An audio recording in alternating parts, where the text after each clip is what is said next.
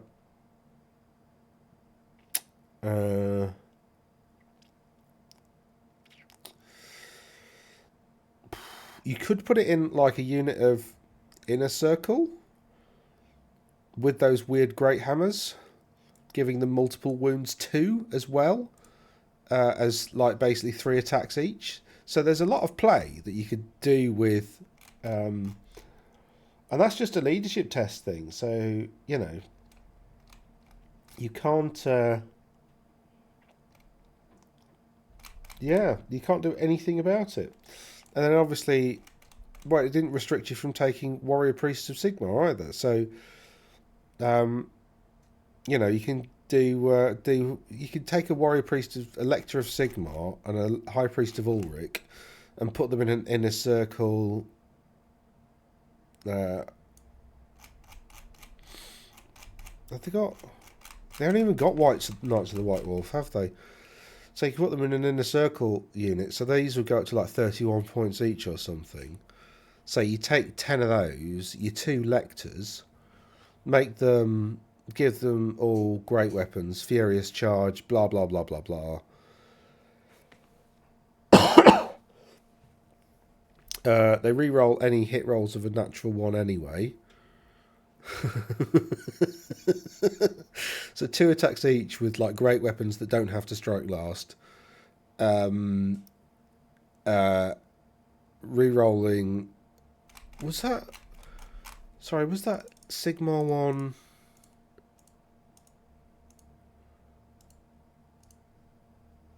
Sigmar 1 was.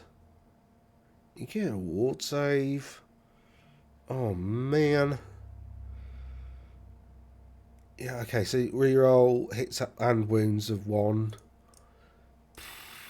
I mean, you could make those white wolves slap like freaking heck. Yeah.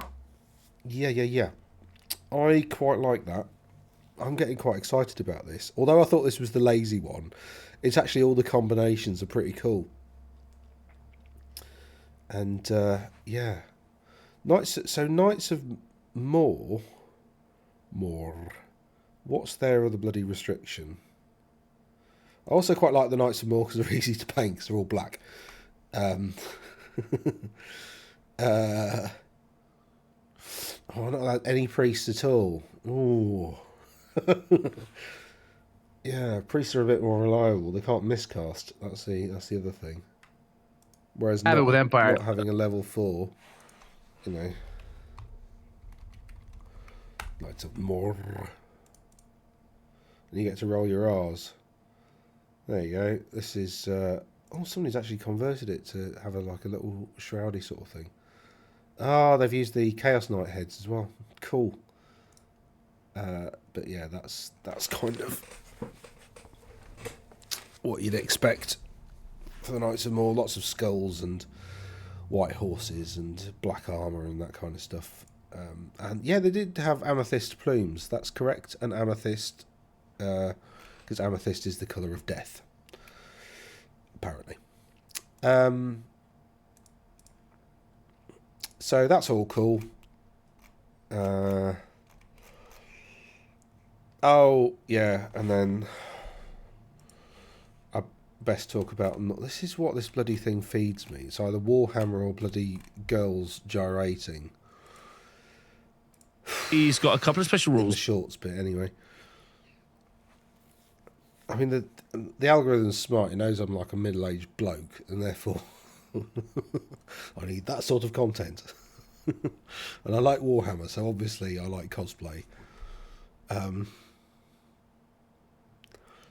it wouldn't be so annoying if it wasn't right. I do appreciate a good cosplay. Right, because I know how much time people put into these things. I remember, like, I went to one of these games days, and I dressed up as like a demon, and I had a sword, and I put molded some horns on, and painted myself red, and you know, I didn't make a tail in the end because I couldn't be asked, and I spent ages doing that, and my outfit was shit. It was awful. Like, by the end of the day, my horns had fallen off because I'm too sweaty. And the glue had gone. So I just had 2 little white patches where the horns were.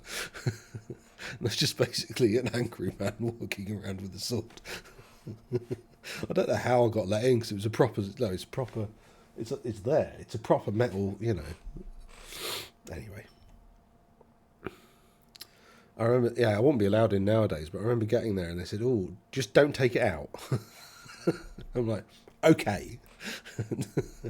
5 minutes later, look at this.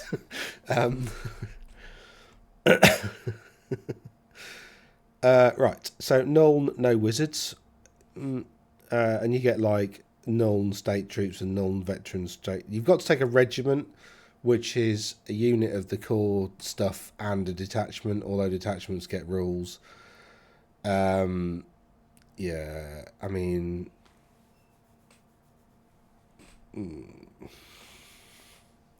So you got to take a regiment, you can take a unit of outriders, and those 2 will be your core tax, basically. And then you're allowed 3 war wagons, which are pretty decent. You can put your engineers on war wagons as well, so you can have 6 war wagons, and then some cannons and mortar and hellblasters and shit, and steam tank and whatever. So yeah, there's some pretty decent options within the Nuln list, just no wizards. But again, it's not like you really need them necessarily. Warrior Priest of Ulrich, I've got Magic Res 1, and Warrior Priest of Sigmar, I've got Magic Res 1, so you can get, there's ways of getting Magic Res into your army anyway, so that's the Nuln option. We've had a look at that one. This is a new model, I think, which is pretty cool. I like the model, it's just I don't like Knights Panther. Well, the rule set anyway. They've got a banner that makes them unbreakable. And putting that on a BSB, again, in a unit of demigriffs, wouldn't be a terrible thing, would it? because it goes on. It goes on the chapter master, so the chapter master becomes the BSB, 100 points. Demigriff Knights then become unbreakable because you've got this 80-point banner, and you can put this dude on the Demigriff. Yeah, here you go.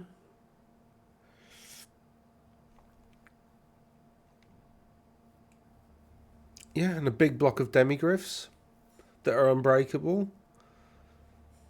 That could see play, I think. Yeah, because how much are Demigriffs? They're like 60 odd points each, aren't they? They get Lances for free. They've got to have Lances. They get to reroll ones on the charge. They're now unbreakable. He is easily challengeable, though.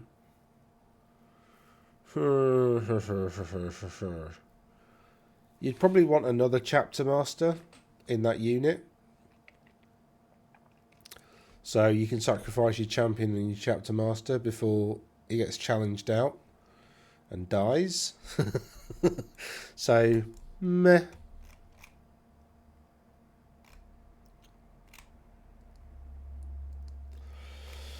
Oh, there's a special one. That's what it used to look like. So it has seen, some improvement, some slight improvement. And he's now got an axe instead of a sword, which is interesting. The other thing is Reichsguard don't exist because there's no Reich, as it were, although they're from Reichland. Although Reichsguard don't exist at this point, and I can't remember why or when they were formed, but I think they were formed when Karl Franz came to power. So they don't exist in this edition, so there's going to be none of them.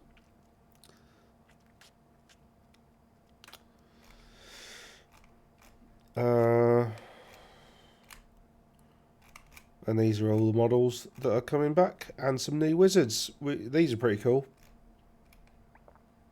Oh yeah, and they come with familiars as well, because familiars are cool. Love that transfer sheet. That's pretty nice.